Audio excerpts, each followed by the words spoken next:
এই হোটেলে কে আছো? এদিকে আসো তো। স্যার। এই রান্না কে করেছে? কেন স্যার? যে রান্না করেছে তাকে ডাকছি। জি স্যার। আব্বা জলদি হোটেলে চলো, কাহিনী হয়ে গেছে। এই খাবার কি তুমি রান্না করেছো? জি স্যার।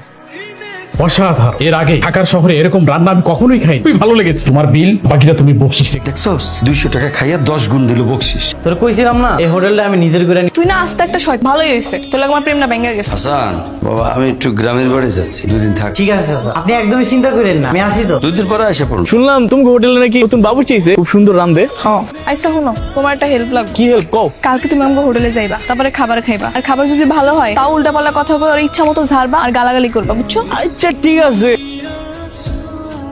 এই বাবুর্চি, জি স্যার বলেন। এটা কোন খাবার হলো? এত যখন খাবার কেউ রান্ধে? এত বাজে খাবারই যেমনি আঙ্গুল সাইডে সাইডে খাইতেছেন, ভালো খাবার হলে তো প্লেট শুদ্ধ খেয়ে লাইতেন। কইছি খাবার ভালো হয় নাই মানে ভালো হয় নাই, এবার তো কথা কস। ওই ভাই রান্না তো অস্থির হইছে, অস্থির রান্না করে বাবু। ভাই বাদ দেন, উনি হইতেছে যাতে ঠিক তালে মাথা। আপনি আপনার খাবার খান।